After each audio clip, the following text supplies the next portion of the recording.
Mirë se erdhët. Sot do të zhytemi në një ide që, sinqerisht, mund të ndryshojë mënyrën se si marrim vendime, nga më të voglat te më të mëdhat. E po, jetojmë në një botë të mbushur me opsione. Çfarë kafeje të pijmë, çfarë seriali të shohim, ku të shkojmë me pushime, por a na bën gjithë që zgjedhje më të lumtur, apo thjesht më të stresuar? Sot do të zbulojmë një sekret të trurit tonë që mund t'i përgjigjet pikërisht kësaj pyetjeje. Ja ku është pyetja kryesore. Nëse ju ka ndodhur ndonjëherë të ndiheni të bllokuar para raftit të pastave të dhëmbëve në supermarket, apo të kaloni një orë duke shfletuar Netflixin pas zgjedhur asgjë, e dini saktësisht për çfarë po flas. Nuk jeni vetëm. Sot do të eksplorojmë pse kërkimi i pafund për më të mirën mund të jetë në fakt armiku më i madh i një vendimi të mirë. Në rregull, le të hyjmë në thelb të çështjes. Përgjigja fshihet pas një koncepti shumë të fuqishëm që quhet racionaliteti i kufizuar. Dhe kjo ide na tregon se brenda mendjes sonë ekzistojnë dy personazhe që luftojnë me njëri tjetrin sa herë që duhet të marrim një vendim. Ja ku e kemi. Kjo është ideja kryesore e sjell nga fituesi i çmimit Nobel Herbert Simon. Racionaliteti i kufizuar, thënë thjesht, do të thotë se truri ynë nuk është një superkompjuter, nuk mund t'i procesojë të gjitha të dhënat e universit. Në vend të kësaj, ne marrim vendime bazuar në informacionin, kohën dhe energjinë mendore që kemi, pra burime të kufizuara. Prandaj, qëllimi ynë nuk është të gjejmë zgjidhjen perfekte, por atë që është mjaftueshëm e mirë. Dhe këtu lindin dy personazhet tona. Në njërin anë kemi optimizuesin. Misioni i tij të gjejë zgjedhjen më të mirë absolute, atë më perfekten. Ai kërkon, krahason, analizon pafund. Nga ana tjetër kemi satisficerin. Ai ka një qasje tjetër, vendos disa kritere bazë dhe zgjedh opsionin e parë që i plotson ato. Kjo është betejë mes perfektes dhe mjaftueshëm të mirë. Atëherë, ç'thoni? Ti vendosim këta dy personazhe në një përballje direkte? Do të shohim 3 skenar nga jeta reale për të kuptuar se cila qasje, në fund të ditës, del fituese. Imagjinoni pak. Një çift duhet të planifikojë një fundjavë pushimi. Koha është e shkurtër, presioni është i lartë. Le të shohim se si e menaxhojnë situatën optimizuesi dhe satisficeri ynë. Shikojeni pak këtë ndryshim, është drastik. Optimizuesi ynë po mbytet në detaje, krahason çdo hotel të mundshëm, lexon komente të vjetra, paralizohet nga analiza dhe çfarë ndodh? I humbet ofertat më të mira. Ndërkohë, satisficeri vendos 2 filtra të thjeshtë, mbi 3 yje dhe pranë plazhit. Gjen një hotel me vlerësime të mira dhe e rezervon brenda 20 minutave. Njëri është ende i stresuar para kompjuterit, tjetri tashmë po u ndërron për pushimet.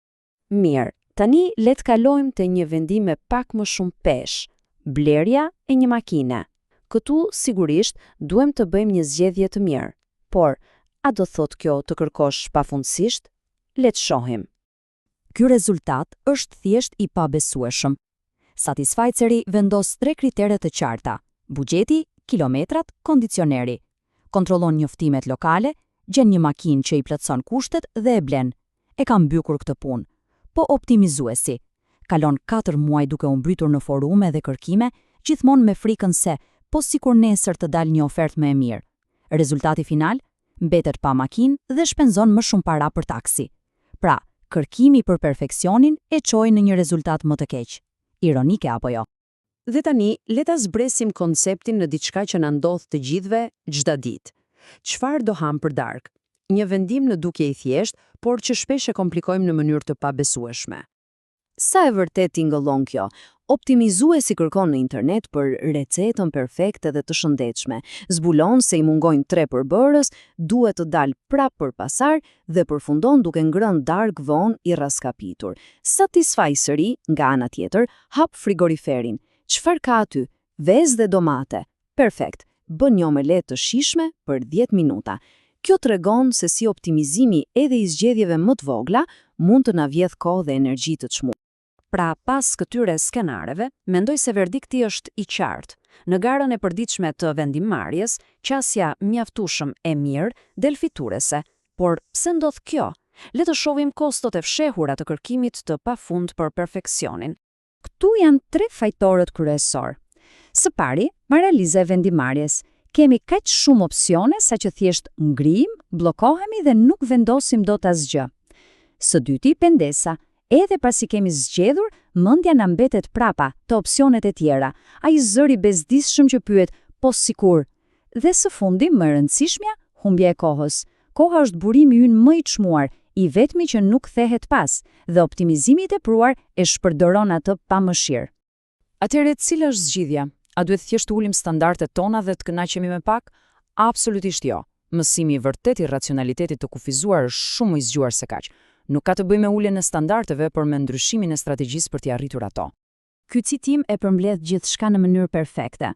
Çfarë do të thotë kjo në praktik? Do të thotë të bësh punën e vështirë në fillim, vendos saktësisht se cilat janë kriteret e tua thelbësore, ato që nuk i negocion dot. Sapo të gjesh një opsion që i plotëson ato, ndalo së kërkuari, festoje fitoren dhe ec përpara.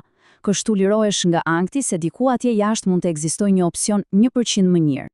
Dhe me këtë arrim në fund. Mbetet një pyetje për të gjithë ne, për të reflektuar.